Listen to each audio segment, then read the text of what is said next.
But how then will he know where he has never heard? Create a higher quality of life at a much lower environmental impact. You have all heard that again and again. We want to reduce our carbon footprint, and we're a public demonstration for doing that.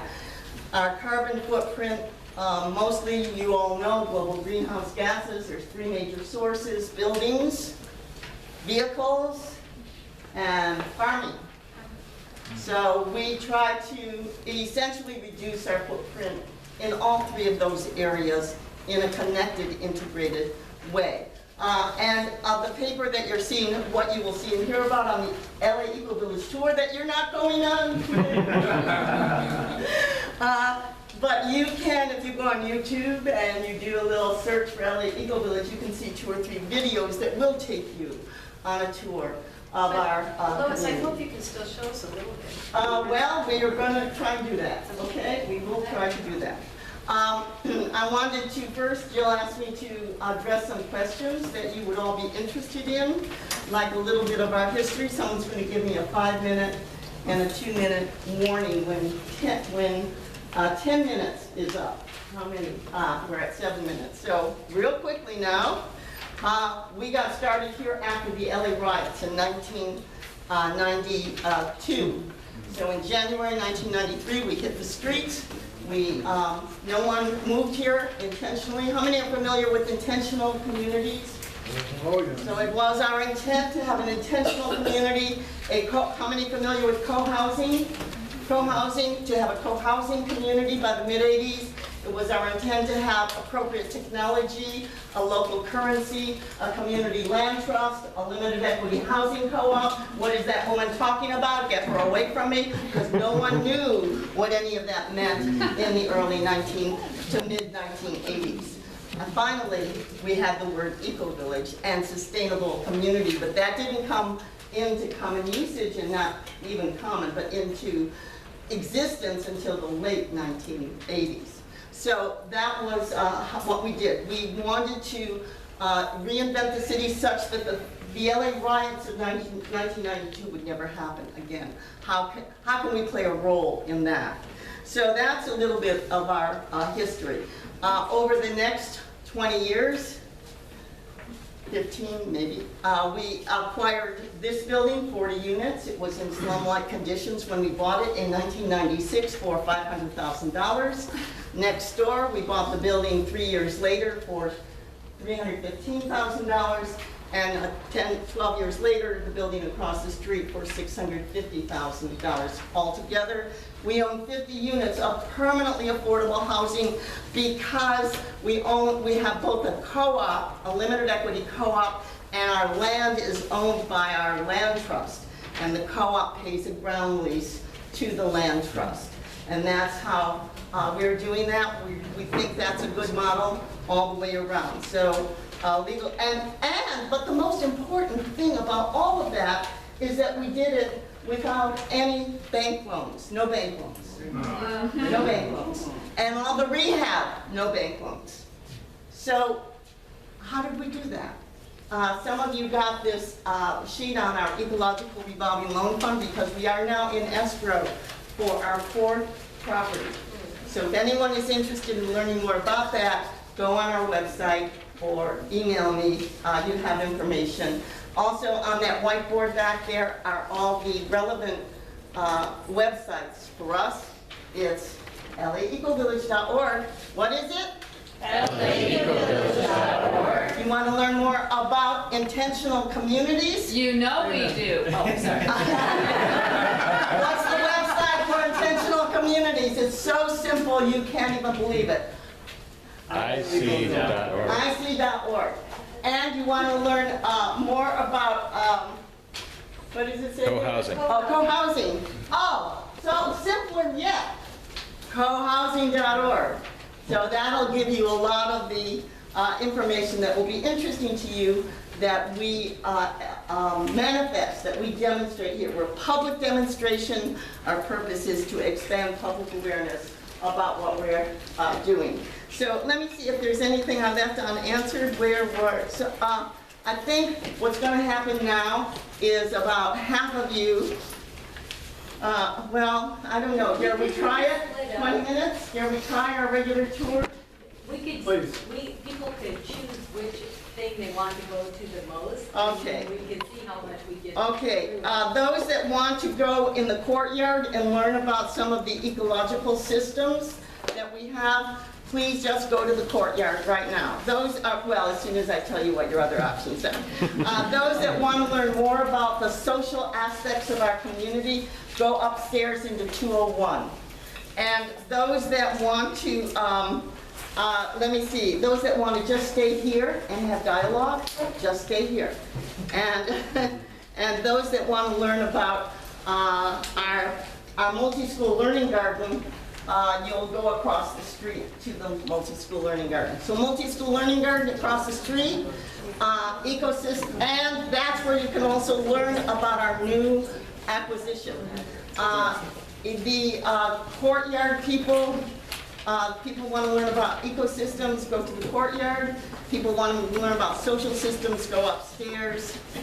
And people that want to stay in the lobby and just ask questions. Small farms. Yes. Farmers, they do well.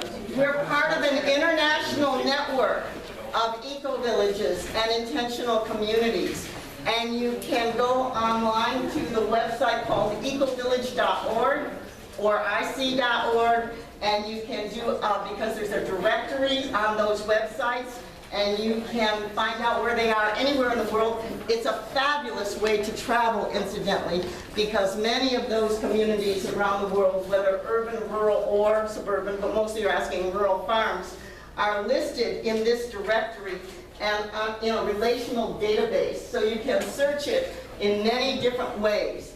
And they mostly all have accommodations for guests. Some are free for labor exchanges, some are low cost, and some are more luxurious. So ic.org, the directory, or ecovillage.org. They both have directories on them. Other questions?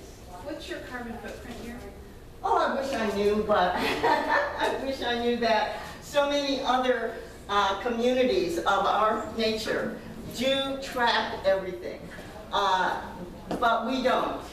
And I wish we did, and someday we will, and stay on our back about it. My sense of it is that we do have a lower carbon footprint, and than most communities of this size that are mainstream in our city. We have probably half the number of cars as in other communities. We do a lot of growing of our own food. We compost. We have solar hot water system. We have some photovoltaic systems. We have bees on our roof. Bees on our roof. Wow. Yeah. That's why your gardens look so good. Well, let's hope so, and let's keep keeping those bees healthy if we can. Gray water. Yeah, huh? Gray water. And we have gray water systems. And so that water that is coming out of our sinks and washing machines that water our many of our plants and trees. So we know we have kind of a lower carbon footprint. We do now, there are ways that you can measure your carbon footprint individually by going to the taking the global footprint quiz, also going to the website known as coolblocks.org. And there's a carbon footprint quiz on that website also, which you could figure out how to do either individually or collectively. And I'm hoping we'll do that someday soon in this community. Yeah. Have you ever had experience of helping other buildings, like co-ops, or move into a more eco-village type? Yeah, every single day. Every single day. My organization, CRSP, stands for the Cooperative Resources and Services Project. So we get emails and phone calls every day asking these kinds of questions.